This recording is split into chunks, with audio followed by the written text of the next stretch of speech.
ஒரு பேங்க் கதவை உடைச்சு உள்ள போய் திருடி இருக்கான். ஆனா அவன் அதோட நிறுத்தல, கண்டிப்பா திருடுவான். இனிமே கண்ணை மூடிட்டு கடலை எண்ணெய் வாங்கலாம். ஏன்னா மந்த்ரா கடலை எண்ணெய் இதயத்தின் தயாரிப்பு. வறுக்க பொரிக்க ஏன் எல்லா சமையலுக்கும் மந்த்ரா தான். மந்த்ரா கடலை எண்ணெய், அபார ருசி, ஆரோக்கியமான உடல் நலம். கோவை மாவட்டத்தில் உள்ள 10 சட்டசபை தொகுதிகளில் பதிவான ஓட்டுகள் வரும் மே 4ஆம் தேதி GCT கல்லூரியில் எண்ணப்பட உள்ளது. ஓட்டு எண்ணும் மையத்தில் தங்கள் தரப்பு பலத்தை காட்ட அரசியல் கட்சிகள் திட்டமிட்டுள்ள நிலையில் கூடுதல் பாதுகாப்பு ஏற்படுத்த வேண்டும் என்ற எதிர்பார்ப்பு எழுந்துள்ளது. குறிப்பாக முக்கிய கட்சிகள் சார்பில் 10க்கும் மேற்பட்ட டம்மி சுயேட்சை வேட்பாளர்கள் நிறுத்தப்பட்டனர். இவர்கள் எந்த பிரச்சாரமும் செய்யவில்லை.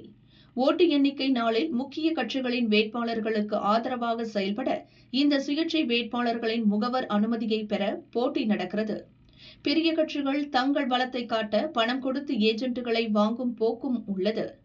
இதன் மூலம் முறைகேடாக கூடுதல் முகவர்களை எண்ணிக்கை மையத்திற்குள் கொண்டு செல்ல வாய்ப்புள்ளது.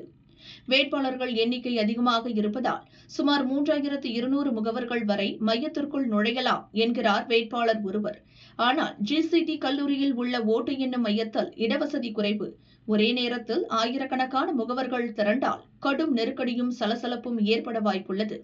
அசம்பாவிதங்களை தவிர்க்க தேர்தல் பிரிவினர் கூடுதல் பாதுகாப்பு மற்றும் கட்டுப்பாடுகளை விதிக்க வேண்டும் என்கின்றனர் ஆர்வலர்கள்.